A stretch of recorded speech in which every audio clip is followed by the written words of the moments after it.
وأقيموا الصلاة وآتوا الزكاة وأقرضوا الله قرضا حسنا وما تقدموا لأنفسكم من خير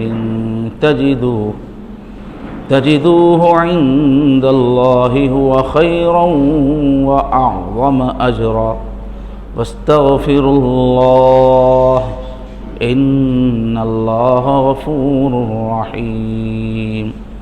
صدق اللہ العظیم۔ شروع کرتا ہوں اللہ کے نام سے جو بڑے مہربان ہیں، نہایت رحم والے ہیں۔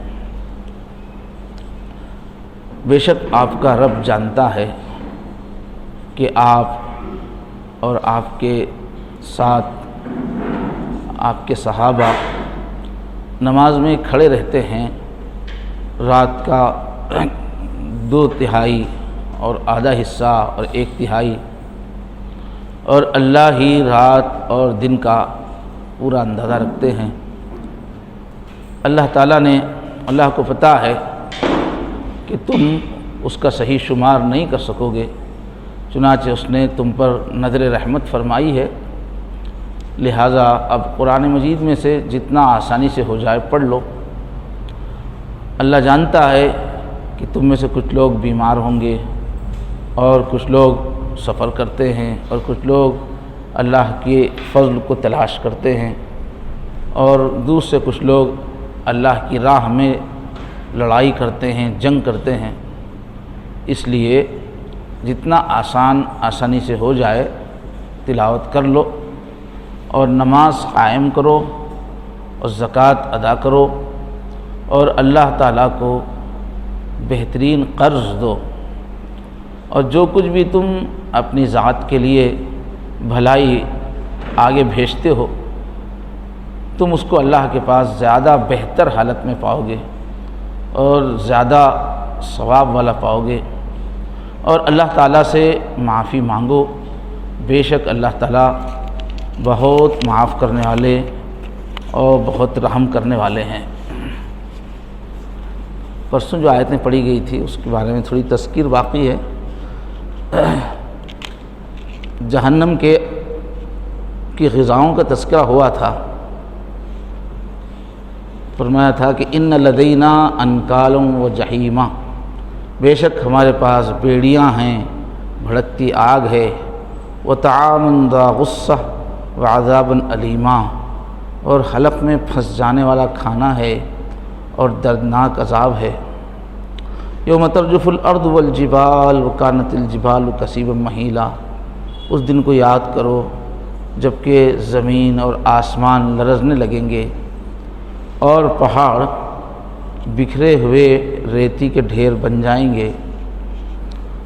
اور قیامت کے بارے میں فرمایا فَكَيْفَ تَتَّقُونَ إِن كَفَرْتُمْ يَوْمًا يَجْعَلُ الْوِلْدَانَ شِيبًا، پھر تم اپنے آپ کو کیسے بچاؤ گے اس دن اگر تم نے کفر کیا، جو دن کے بچوں کو بوڑھا کر دے گا۔ السماء منفطر بہ، اس دن آسمان پھٹا جا رہا ہوگا۔ کان وعدہ مفعولا، یہ وعدہ، اس کا وعدہ پورا ہو کر رہے گا۔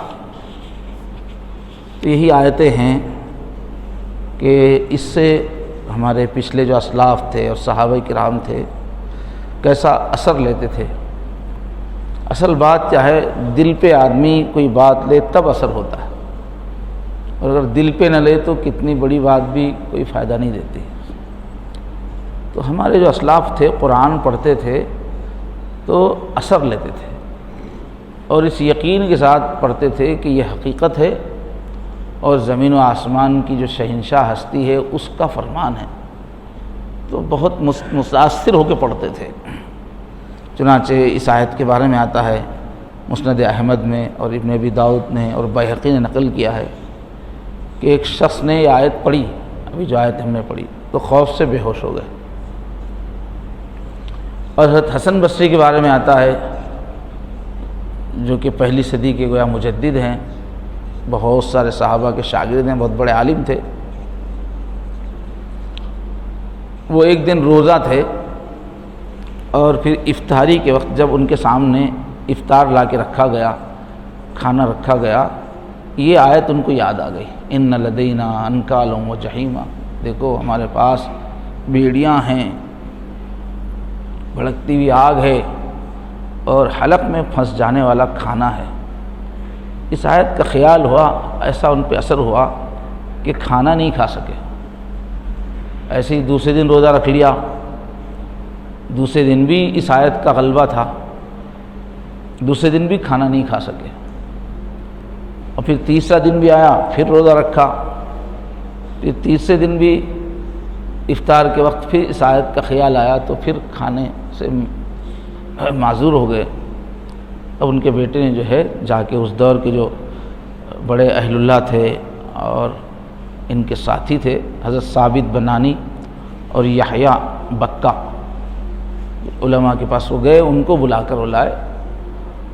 انہوں نے آ کے بہت سمجھایا، بہت اصرار کیا تو تھوڑا سا کھانا کھا سکے۔ حالانکہ پاس اب وہ تو عمل کے پہاڑ ہیں، حسن بصری تو پہلی صدی کے مجدد ہیں، اتنی بڑی ہستی ہے، پھر بھی ان کو جہنم کے عذاب سے اتنا ڈر ہو رہا ہے۔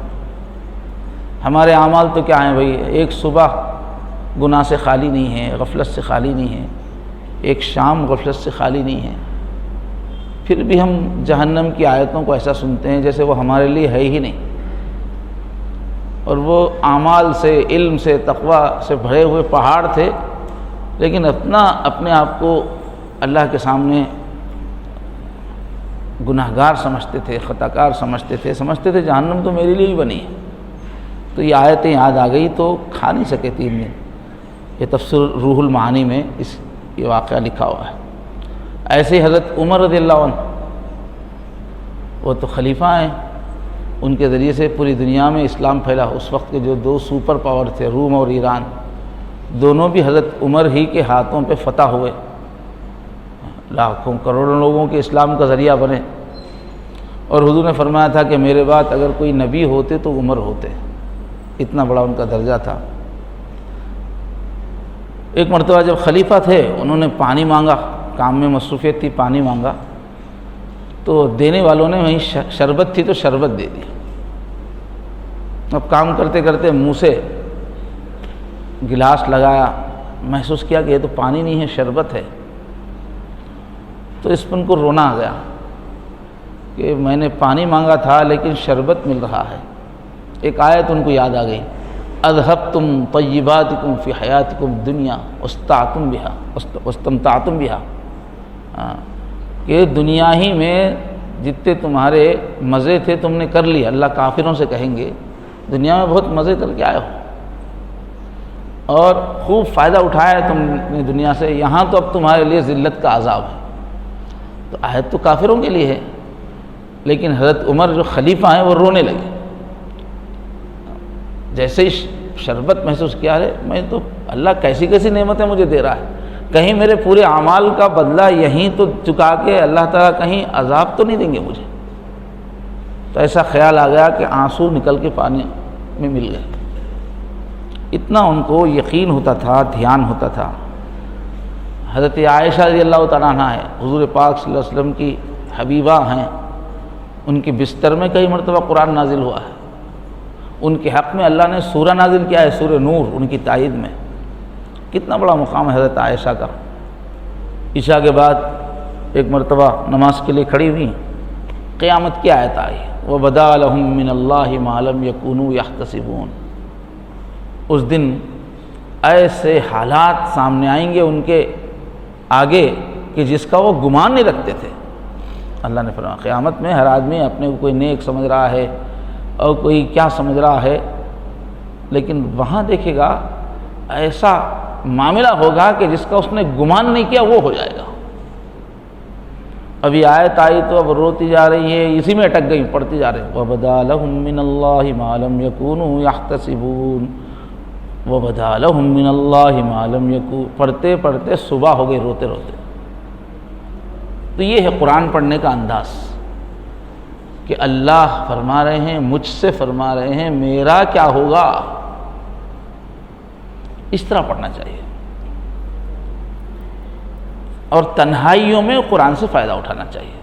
تنہائیوں میں رات میں تھوڑی دیر سو کے اڑ گئے اس کے بعد قرآن لے کے بیٹھ جائیے. ہم کو لمبی لمبی صورتیں یاد نہیں ہیں اور عربی سے پھر ترجمہ سمجھنے میں ایک دیر ہوتی ہے، اتنی کیفیت نہیں ہوتی ہے، تو آپ راست قرآن لے کے بیٹھ جائیے. ترجمے والا قرآن حضرت مفتی تقی صاحب کا آسان بھی ہے، مستند بھی ہے. اللہ مجھ سے کہہ رہے ہیں، یہ سمجھتے ہوئے ایک ایک آیت کو بار بار ترجمہ ہلکی آواز سے پڑھیے، پھر جب تک رونا نہ آئے پڑھتے رہیے. تو قرآن پڑھنے کا انداز یہ ہے. اچھا بھیا، اب آج جو آیتیں پڑھی گئی ہیں، تہجد کے لمبے قیام کو اللہ نے ہلکا کر دیا اور فرمایا کہ تم لوگوں کو بہت سارے عذر ہیں، لمبی جو ہے تم نماز نہیں پڑھ سکتے، جتنا آسانی سے ہو جائے تہجد پڑھ لو. اب اس کے بعد لمبی لمبی تہجد نہیں پڑھ سک رہے ہیں، ان کے لیے بدل بتا رہے ہیں اللہ تعالیٰ. وَأَقِيمُوا الصَّلَاةَ، چلو فرض نماز اچھی پڑھو.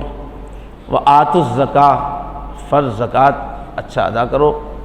وَأَقْرِضُوا اللَّهَ قَرْضًا حَسَنًا، اور اللہ تعالیٰ کو قرضہ دو، بہترین قرضہ اللہ تعالیٰ کو دو.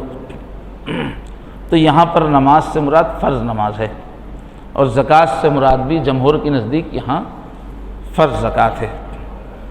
اب اگر اس آیت کو ہم مدینے کی مان لیں، جیسا کہ کل بات آئی تھی، 10 سال بعد پہلی آیت جو تہجد کا حکم تھا اس کے 10 سال بعد یہ آیت نازل ہوئی، تو مدینے کی مانیں گے تو کوئی اشکال نہیں ہے، اس لیے کہ مدینے میں زکوٰۃ فرض ہو چکی تھی. لیکن جو مفسرین اس کو مکے ہی میں نازل ہوئی مانتے ہیں، وہ کہتے ہیں کہ نہیں، مکے میں بھی زکوٰۃ فرض ہوئی تھی، لیکن نصاب کتنا ہے، کتنے پہ زکوٰۃ واجب ہوتی ہے اور کس مال پہ کتنی زکوٰۃ دی جائے گی، یہ پوری تفصیل مدینے میں نازل ہوئی، ورنہ مکے میں بھی زکوٰۃ فرض تھی. وہ اس طرح سے وہ مفسرین کہتے ہیں.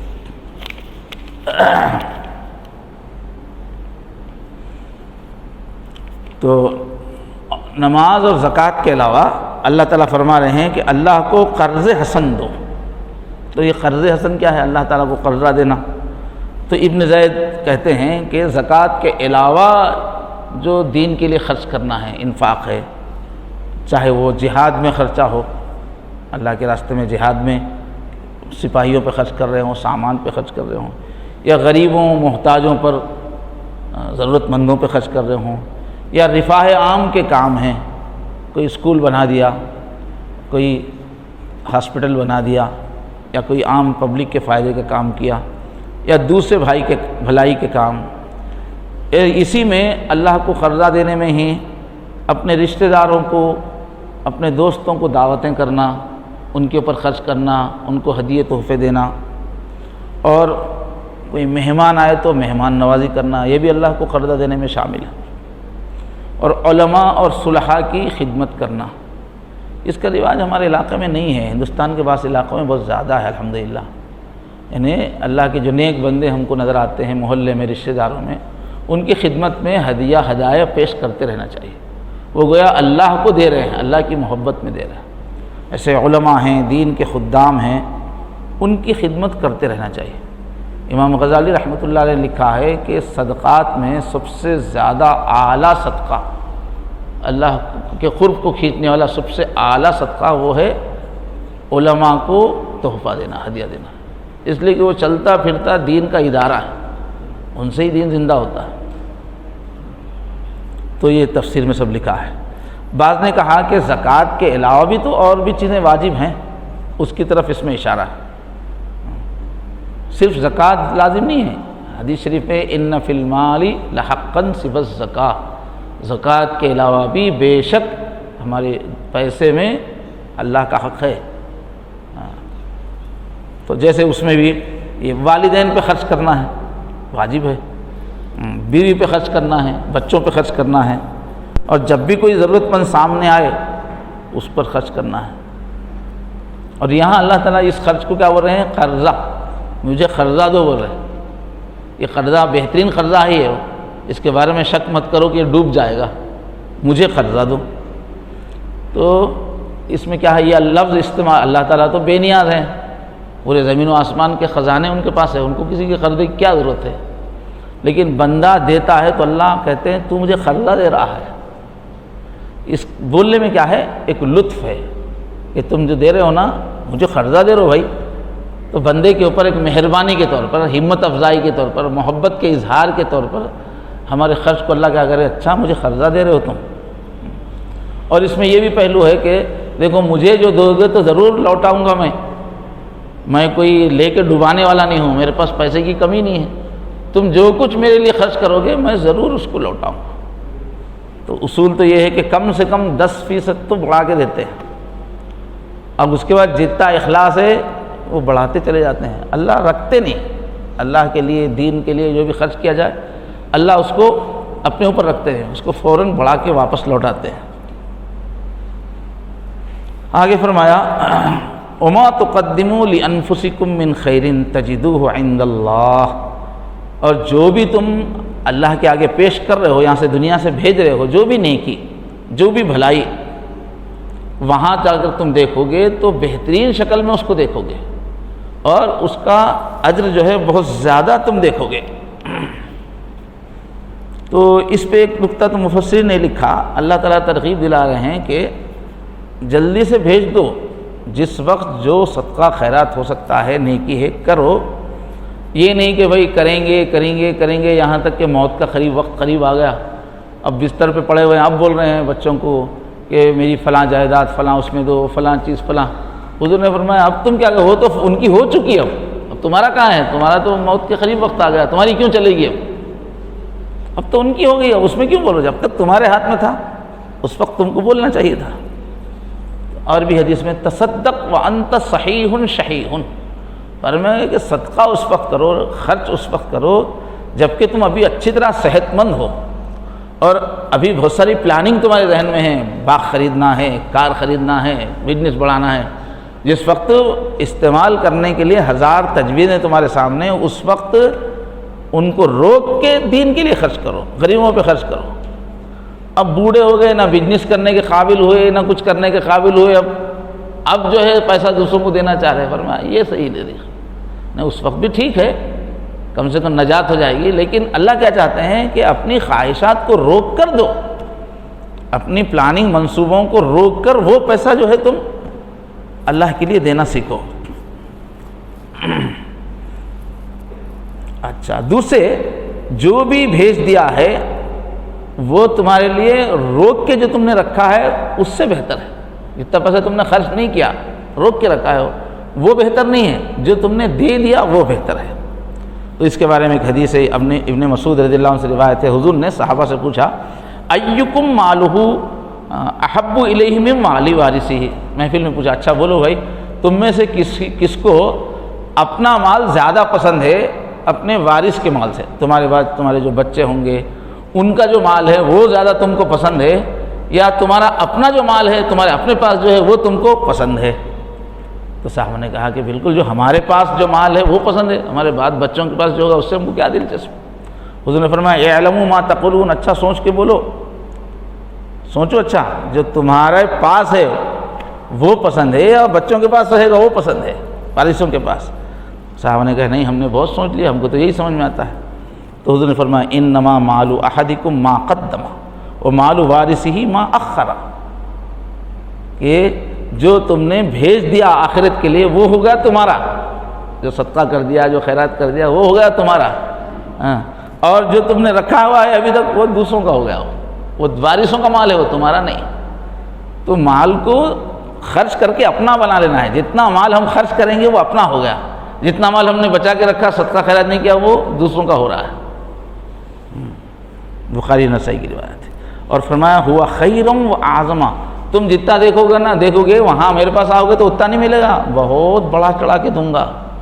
تو حدیث شریف میں آتا ہے جب کوئی بندہ 1 روپیہ بھی خرچ کرتا ہے تو اللہ اچھا میرا بندہ مجھے دے رہا ہے، یأخذہ الرحمن بیمینہ، اللہ تعالیٰ اپنے سیدھے ہاتھ سے وہ پیسہ لے لیتے ہیں، یعنی عزت دینے کے لیے فرمایا سیدھے ہاتھ سے، اچھا بیٹا تم دے رہے ہو، سیدھے ہاتھ سے لیتے ہیں۔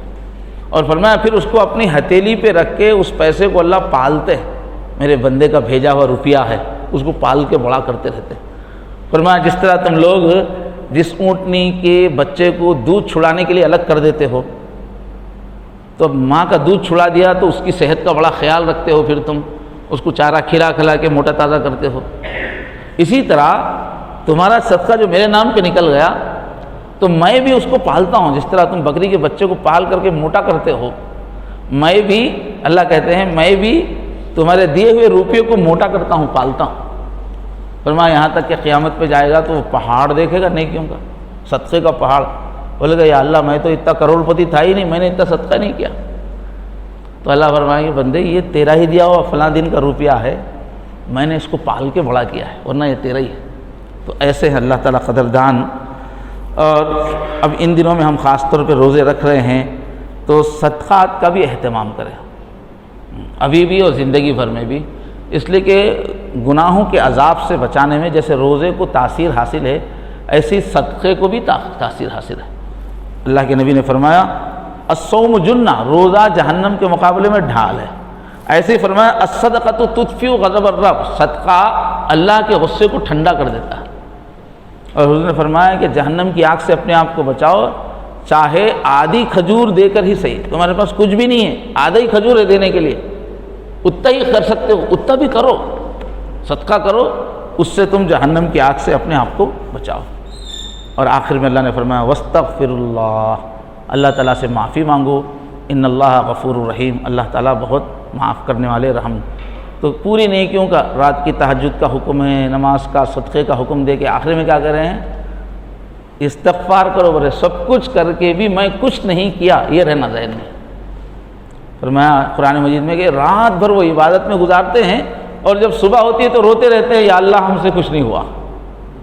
یہ ادب ہے مسلمان کا کہ چاہے جتنی نیکیاں کر لے وہ کبھی اس کو اللہ پہ احسان نہ سمجھے، بہت بڑا ہے نہ سمجھے، سب کچھ کر کے بھی میں نے کچھ نہیں کیا، میں گناہ گار ہوں، اپنے گناہ کی فکر، معافی کی فکر کرتے رہو۔ یہ طریقہ ہے، سب کچھ کر کے بھی معافی مانگتے رہنا۔ اللہ تبارک و تعالیٰ مجھے اور آپ سب کو ان آیات پر عمل کی توفیق عطا فرمائے۔ وآخر دعوانا الحمدللہ رب العالمین۔ سبحان اللہ وبحمدہ، سبحانک اللہم وبحمدک، ونشہد ان لا الہ الا انت، نستغفرک ونتوب الیک۔